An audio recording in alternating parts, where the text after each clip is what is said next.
नमस्कार। राम मंदिर चोरी विवाद पर अब ट्रस्ट राम जन्मभूमि ट्रस्ट का आज एक प्रेस नोट जारी हुआ है।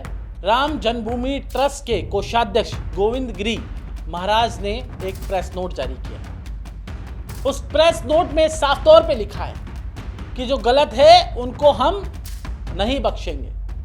ट्रस्ट ने उसकी एफआईआर भी कराई है।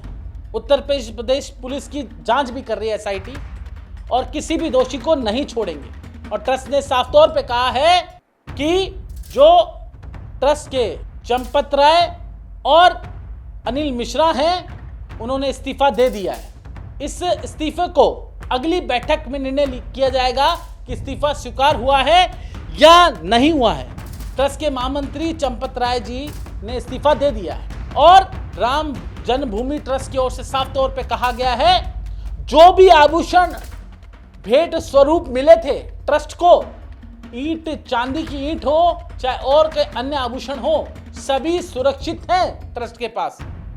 व्यक्ति से अगर भेंट किए थे वो सभी सुरक्षित हैं। तो कुल मिलाकर ट्रस्ट का इरादा साफ है कि ट्रस्ट ने कहा है कि हम राम भक्तों के साथ थे, साथ हैं, साथ रहेंगे। लेकिन जो भ्रामक और झूठी खबरें फैला रहे हैं, जो कभी राम भक्तों को गोलियां मारा करते थे, जो कार सेवकों को गोलियां मार करते थे, जो राम जन्मभूमि आंदोलन में शामिल नहीं हुए, जो रामलला का भव्य मंदिर बना वहां शामिल नहीं हुए, वो लोग अब फेक नैरेटिव गढ़ने का प्रयास कर रहे हैं। एक नैरेटिव ये गढ़ने का प्रयास किया गया कि सिंधी समाज ने जो करोड़ों रुपए की चांदी की ईंट जिसमें भगवान श्री झूलेलाल जी का तस्वीर लगी हुई थी वो चंपत राय जी को दी थी, वो वहां से गायब हो गई। जबकि ऐसा नहीं है। ट्रस्ट ने कहा सब कुछ सुरक्षित है। सिंधी समाज वो समाज है जिसने अपने धर्म को बचाने के लिए सब कुछ छोड़कर आ गए। बंटवारे के वक्त सिर्फ और सिर्फ अपने धर्म को बचाने के लिए, हिंदू धर्म की रक्षा के लिए भारत चले आए, लेकिन अपना धर्म नहीं छोड़ा। वो दयालु समाज, वो मेहनत का समाज जो राष्ट्रहित, राष्ट्र प्रेम सर्वोपरि रखता है, हिंदू धर्म का रक्षक समाज माना जाता है, उसके मन में भ्रांति लाने के लिए जो टुकड़े टुकड़े गैंग के लोग हैं, जो हिंदू विरोधी लोग हैं, उनके द्वारा एक नैरेटिव गढ़ा गया कि ये जो राम जन्मभूमि ट्रस्ट को आपने भगवान श्री झूलेलाल जी की प्रतिमा लगी हुई चांदी का ईंट दी थी करोड़ों रुपए की, वो खा गए। झूठा नैरेटिव। अब राम जन्मभूमि ट्रस्ट ने साफ तौर पे कहा है कि हम किसी को नहीं छोड़ेंगे, जो गलत है वो जेल जाना चाहिए। उत्तर प्रदेश की एसआईटी जांच भी कर रही है। मामला भी राम जन्मभूमि ट्रस्ट ने कराया है। लेकिन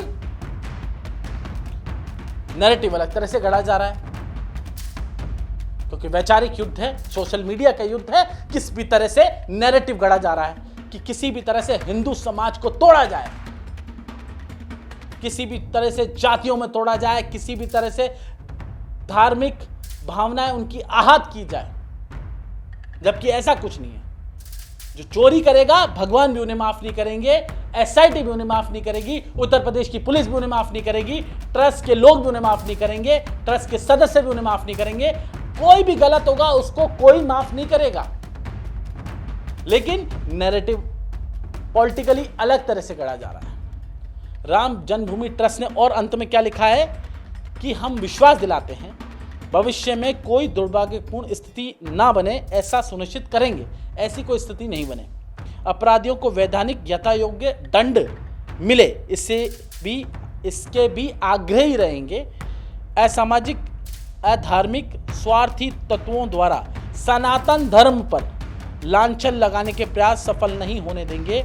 कृपया प्रसारित भ्रामक व निराधार अफवाहों से स्वयं बचें, अन्य लोगों को भी इसका शिकार नहीं होने दें। हमें विश्वास है ये बादल छटेंगे, अंधेरा हटेगा, सत्य सूर्य का प्रकाश होगा तथा श्री राम भक्ति की प्रबल धारा अखंड बहती रहेगी। जय श्री राम। और उन्होंने ये भी लिखा है, शुरू में लिखा था मतलब कि इस प्रेस नोट के शुरू में है कि पिछले दिनों कुछ सुनी हुई घटनाओं से हम सब स्तब्ध, आहत, दुखी हैं।